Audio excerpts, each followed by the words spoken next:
Hello everyone, welcome back to our channel. Friends, ಇವತ್ತಿನ ವಿಡಿಯೋದಲ್ಲಿ ನಾನಿಲ್ಲಿ ತೋರಿಸ್ತಾ ಇದ್ದೀನಲ್ಲ boat neck blouse back loop ಡಿಸೈನ್ನ ಇಟ್ಟು ಯಾವ ರೀತಿ ಕಟ್ಟಿಂಗ್ ಹಾಗೆ ಸ್ಟಿಚಿಂಗ್ನ ಮಾಡಬೇಕು, ಈ ರೀತಿ ಬ್ಲೌಸ್ಗೆ ಪರ್ಫೆಕ್ಟಾಗಿ ಯಾವ ರೀತಿ ಕಟ್ಟಿಂಗ್ ಸ್ಟಿಚಿಂಗ್ನ ಮಾಡಬೇಕು ಅನ್ನೋದನ್ನು ನಾನು ಈ ವಿಡಿಯೋದಲ್ಲಿ ತೋರಿಸ್ಕೊಡ್ತಾ ಇದ್ದೀನಿ. ಬನ್ನಿ ವಿಡಿಯೋ ನೋಡೋಣ. ಅದಕ್ಕೂ ಮುಂಚೆ ನೀವೇನಾದರೂ ನನ್ನ ಚಾನಲ್ನ ಹೊಸದಾಗಿ ನೋಡ್ತಾ ಇದ್ದರೆ ದಯವಿಟ್ಟು ಸಬ್ಸ್ಕ್ರೈಬ್ ಮಾಡ್ಕೊಳ್ಳಿ. ಹಾಗೆ ಕೆಳಗಡೆ ಕಾಣ್ತಾ ಇರೋ ಬೆಲ್ ಐಕನ್ನ ಟಚ್ ಮಾಡಿ, ಅದರಲ್ಲಿ ಆಲ್ ಅಂತ ಇರುತ್ತೆ, ಅದನ್ನು ಟಚ್ ಮಾಡಿ.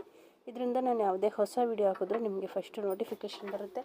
ನನ್ನ ಎಲ್ಲ ವಿಡಿಯೋಗಳನ್ನೂ ನೀವು ನೋಡಬಹುದು. ಓಕೆ, ಇವಾಗ ವಿಡಿಯೋನ ಸ್ಟಾರ್ಟ್ ಮಾಡೋಣ ಬನ್ನಿ. ದಯವಿಟ್ಟು ವಿಡಿಯೋ ಇಷ್ಟ ಆದರೆ ಲೈಕ್ ಕೊಡೋದನ್ನು ಮರಿಬೇಡಿ ಫ್ರೆಂಡ್ಸ್.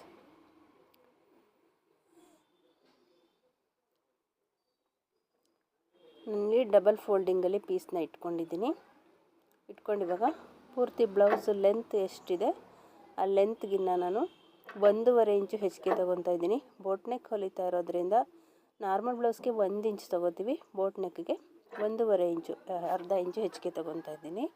14 ಇಂಚು ಪೂರ್ತಿ ಲೆಂತ್ ಇದೆ. 15.5 ಇಂಚು ತೊಗೊಂಡು ನಾನು ಮಾರ್ಕ್ ಹಾಕೊತಾ ಇದ್ದೀನಿ.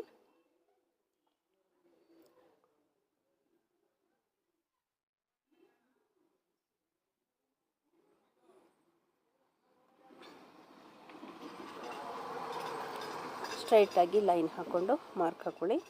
ಇವಾಗ ನಾನು ಶೋಲ್ಡರ್ ಎಷ್ಟಿದೆ ನೋಡ್ಕೋಬೇಕಾಗುತ್ತೆ. ಪೂರ್ತಿ ಶೋಲ್ಡರ್ ಎಷ್ಟಿದೆ ಅದರದ್ದು ಅರ್ಧ ಭಾಗ ತೊಗೊಂಡು ಮಾರ್ಕ್ ಹಾಕೋಬೇಕು. 8 ಇಂಚು ತೊಗೊತಾ ಇದ್ದೀನಿ ಪೂರ್ತಿ ಶೋಲ್ಡರು. ಇವ್ರು ಸ್ವಲ್ಪ ದಪ್ಪ ಇದ್ದಾರೆ, 16 ಇಂಚ್ ಶೋಲ್ಡರ್ ಇದೆ. ಸೊ ನಾನು ಅರ್ಧ ಅಂದರೆ 8 ಇಂಚು ತೊಗೊಂಡು ಮಾರ್ಕ್ ಹಾಕಿದ್ದೀನಿ. ಆರ್ಮೋಲ್ ಡೌನು ನಾನು 7 ಇಂಚ್ಗೆ ತೊಗೊತಾ ಇದ್ದೀನಿ. ಮತ್ತು ಡೀಪ್ ಬಿಡ್ತು 4 ಇಂಚು. ಬೋಟ್ ನೆಕ್ಗೆ ಈ ಸೈಜ್ಗೆ ನಾನು 4 ಇಂಚು ಡೀಪ್ ಬಿಡ್ತು ತೊಗೋತಾ ಇದ್ದೀನಿ. ಚೆಸ್ಟ್ ಮೆಜರ್ಮೆಂಟು 40 ಇಂಚಿದೆ, 40 ಇಂಚು. ಸೊ ನಾನು 7.5 ಇಂಚ್ಗೆ ತೊಗೊತಾ ಇದ್ದೀನಿ. 7.5 ಇಂಚ್ಗೆ ಆರ್ಮೋಲ್ ಡೌನ್ ತೊಗೊತಾ ಇದ್ದೀನಿ.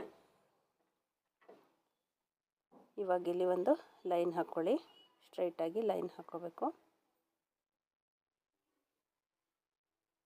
ನಾವು ಬೋಟ್ ನೆಕ್ ಬ್ಲೌಸ್ ಎಲ್ಲ ಹೊಲಿಯುವಾಗ 7 ಇಂಚ್ ತನಕನೂ 6ರಿಂದ ಸ್ಟಾರ್ಟ್ ಮಾಡಿ 7.5 ತನಕನೂ ಆರ್ಮೋಲ್ ಡೌನ್ ತಗೋಬೋದು. ಸ್ವಲ್ಪ ಫುಲ್ಲು ಕ್ಲೋಸ್ ಇರುತ್ತೆ ಬ್ಲೌಸು. ಬೋಟ್ ನೆಕ್ ಅಂದರೆ ಸ್ವಲ್ಪ ಮೇಕೆ ಎತ್ಕೊಳ್ಳುತ್ತೆ, ಅದರಿಂದ ಆರ್ಮೋಲ್ ಡೌನ್ ಸ್ವಲ್ಪ ಜಾಸ್ತಿನೇ ತಗೋಬೇಕಾಗುತ್ತೆ. ಇವಾಗ ಡೀಪ್ ಬಿಡ್ತು ನಾನು ಡೀಪ್ ಡೌನು 3 ಇಂಚ್ಗೆ ಒಂದು ಮಾರ್ಕ್ ಹಾಕಿದ್ದೀನಿ ಫಸ್ಟು. ಇದು ಬ್ಯಾಕ್ ಸೈಡ್ ಕಟ್ಟಿಂಗ್ನ ಮಾಡ್ತಾ ಇರೋದು. 3 ಇಂಚ್ಗೆ ಒಂದು ಮಾರ್ಕ್ ಹಾಕ್ಕೊಂಡು ಈ ಥರ ಸ್ಟ್ರೈಟ್ ಲೈನ್ ಹಾಕ್ಕೊತಾ ಇದ್ದೀನಿ.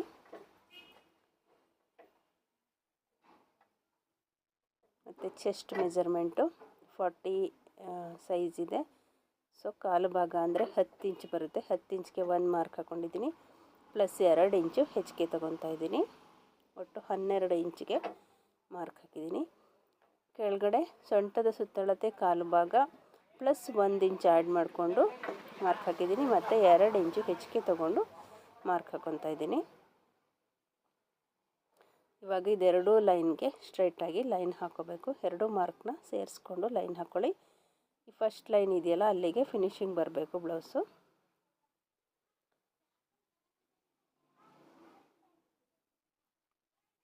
ಇವಾಗ ಇಲ್ಲಿ ಮೇಲ್ಗಡೆಯಿಂದ 2.5 ಇಂಚು ನಾನು ಫಸ್ಟು ಗ್ಯಾಪ್ ಬಿಟ್ಟಿದ್ದೀನಿ.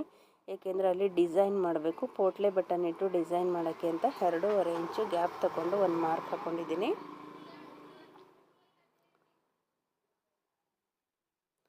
ಇವಾಗ ಅಲ್ಲಿ ಸ್ಟ್ರೈಟಾಗಿ ಒಂದು ಲೈನ್ ಹಾಕ್ಕೊಳ್ಳೋಣ. ಮೇಲ್ಗಡೆಯಿಂದ ಆ ಕಡೆ ಸೈಡು ಆರ್ಮೋಲ್ ಸೈಡು ಅಷ್ಟೇ ಆ ಕಡೆಗೆ ಒಂದು ಮಾರ್ಕ್ ಹಾಕ್ಕೊಂಡು ಈ ಎರಡೂ ಲೈನ್ನ ಸ್ಟ್ರೈಟಾಗಿ ಈ ರೀತಿ ಜಾಯಿಂಟ್ ಮಾಡ್ಕೋಬೇಕು. ಅಂದರೆ ಇವಾಗ 2.5 ಇಂಚು ಗ್ಯಾಪ್ಗೆ ಬಿಟ್ಟನಲ್ಲ, ಆ 2.5 ಇಂಚು ಮತ್ತು ಆ ಕಡೆಗೂ ಅಷ್ಟೇ ಎಷ್ಟು ಬರುತ್ತೆ ಎಷ್ಟು ಸ್ಟ್ರೈಟ್ ಲೈನ್ ಹಾಕ್ಕೊಂಡು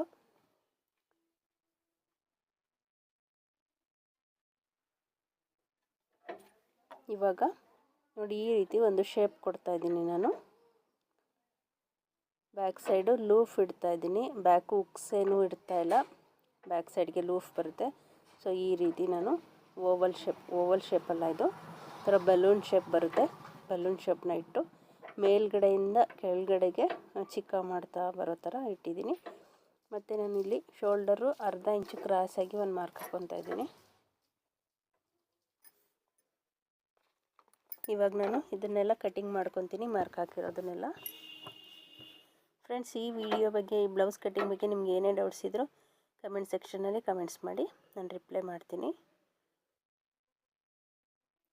ಇವಾಗ ಬ್ಯಾಕ್ ಪೂರ್ತಿ ಕಟ್ಟಿಂಗ್ ಆಗಿದೆ ನೋಡಿ, ಅದು ಶೇಪ್ ಎಷ್ಟು ಚೆನ್ನಾಗಿ ಬಂದಿದೆ ಅಲ್ವಾ. ಇವಾಗ ಸೇಮ್ ಅದೇ ಥರ ಬ್ಯಾಕ್ ಪೀಸ್ನ ಇಟ್ಕೊಂಡು ಫ್ರಂಟ್ನ ಕಟ್ ಮಾಡ್ಕೊತಾ ಇದ್ದೀನಿ.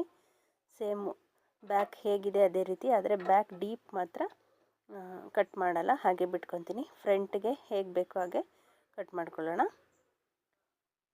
ಫ್ರಂಟ್ಗೆ ನಾನು ಹಾಫ್ ಲೈನಿಂಗ್ ಹಾಕಿ ಸ್ಟಿಚ್ ಮಾಡ್ತಾಯಿದ್ದೀನಿ. ಇವಾಗ ಬೈಂಡಿಂಗ್ನ ಕಟ್ ಮಾಡಿಕೊಂಡೆ. ಹಾಫ್ ಲೈನಿಂಗ್ ಹಾಕ್ತಾ ಇರೋದ್ರಿಂದ ಫ್ರಂಟು ಡೀಪು ಇಟ್ಕೊಂಡಿದ್ದೀನಿ, ಆದರೆ ಅಷ್ಟಕ್ಕೆ ಕಟ್ ಮಾಡಲ್ಲ, ಹಾಫ್ ಲೈನಿಂಗ್ ಕಟ್ ಮಾಡ್ಕೊತೀನಿ. ಇವಾಗ ಸ್ಟಿಚ್ ಮಾಡ್ಕೊಳ್ಳೋಣ. ಮೊದಲು ನಾನು ಬ್ಯಾಕ್ ಸೈಡ್ ಪೀಸ್ನ ಸ್ಟಿಚ್ ಮಾಡ್ಕೊತಾ ಇದ್ದೀನಿ.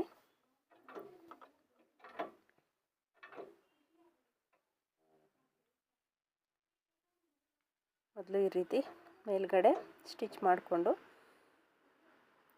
ಕೆಳಗಡೆ ಸ್ಟಿಚ್ ಮಾಡ್ಕೊತೀನಿ.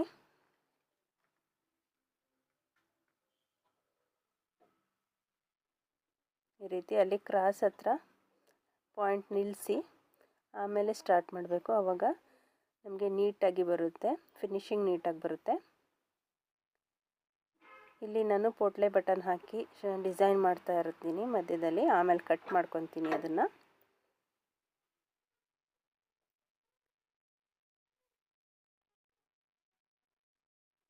ಇವಾಗ ಎಕ್ಸ್ಟ್ರಾ ಇರೋ ಲೈನಿಂಗ್ ಪೀಸ್ನೆಲ್ಲ ಕಟ್ ಮಾಡಿ ತೆಗೆದು ಇದನ್ನು ಪೀಸ್ನ ಸೀದಾ ಮಾಡ್ಕೋಬೇಕು.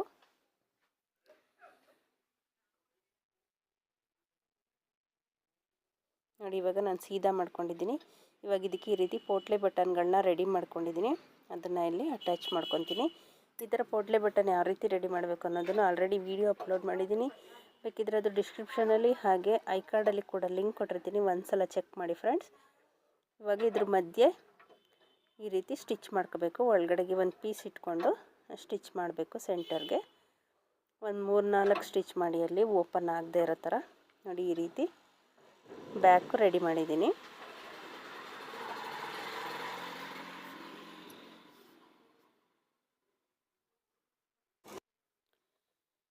ಇವಾಗ ನಾನು ಈ ಕೆಳಗಡೆಗೆ ಲೂಫ್ ಅಟ್ಯಾಚ್ ಮಾಡೋದಕ್ಕೋಸ್ಕರ ಮೊದಲು ಲೂಫ್ನ ಸ್ಟಿಚ್ ಮಾಡ್ಕೊತಾ ಇದ್ದೀನಿ. ಈ ರೀತಿ ಲೂಫ್ನ ಹೊಲ್ಕೋಬೇಕು. ಮೊದಲು ಲೂಫು ರೆಡಿ ಮಾಡ್ಕೊಂಡಾಗಿದೆ. ಇವಾಗ ನಾನು ಇದಕ್ಕೆ ಲೂಫ್ಗೆ ಕೆಳಗಡೆಗೆ ಗೆಜ್ಜೆ ಥರ ಹೊಲ್ಕೊತಾ ಇದ್ದೀನಿ.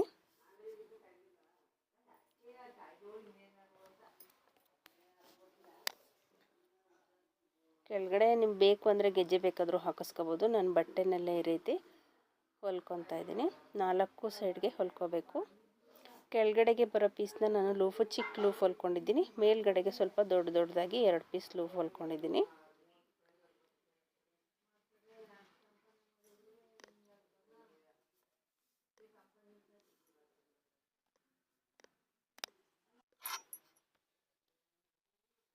ಇವಾಗ ಈ ಲೂಫ್ ರೆಡಿ ಮಾಡ್ಕೊಂಡಿದ್ಮೇಲೆ ನಾನು ಈ ರೀತಿ ಕೆಳಗಡೆಗೆ ಸ್ಟಿಚ್ ಮಾಡ್ಕೊಂಡಿದ್ದೀನಿ ನೋಡಿ. ಕೆಳಗಡೆಗೆ ಆ ಕಡೆ ಈ ಕಡೆ ಒಂದು ಚಿಕ್ಕ ಲೂಫ್ ಹಾಕಿದ್ದೀನಿ. ಅದಕ್ಕಿಂತ ಒಂದು 2.5-3 ಇಂಚು ಬಿಟ್ಟು ಮೇಲ್ಗಡೆಗೆ ಒಂದೊಂದು ಲೂಫ್ ಹಾಕ್ಕೊಂಡಿದ್ದೀನಿ. ಇವಾಗ ಈ ರೀತಿ ನಾನು ಬ್ಯಾಕು ರೆಡಿ ಮಾಡಿದ್ದೀನಿ. ಬ್ಯಾಕ್ ಡಿಸೈನು ಹೇಗೆ ಬಂದಿದೆ ಅಂತ ಹೇಳಿ. ಪೂರ್ತಿ ಬ್ಲೌಸು ನೋಡಿ ಈ ರೀತಿ ರೆಡಿಯಾಗಿದೆ. ತುಂಬ ಚೆನ್ನಾಗಿ ಬಂದಿದೆ. ಇದು ವೇರ್ ಮಾಡಿದ್ರೆ ತುಂಬ ಲುಕ್ಕಾಗಿ ಕಾಣಿಸುತ್ತೆ. ವಿಡಿಯೋ ಇಷ್ಟ ಆಗಿದ್ರೆ ದಯವಿಟ್ಟು ಲೈಕ್ ಕೊಡೋದನ್ನು ಮರಿಬೇಡಿ ಫ್ರೆಂಡ್ಸ್. ಹಾಗೆ ನಿಮ್ಮ ಫ್ರೆಂಡ್ಸು ಫ್ಯಾಮಿಲಿ ಮೆಂಬರ್ಸ್ಗೂ ವಿಡಿಯೋನ ಶೇರ್ ಮಾಡಿ. ಮತ್ತು ಇನ್ನೂ ಒಂದು ವಿಡಿಯೋದೊಂದಿಗೆ ಸಿಗೋಣ. Thank you for watching.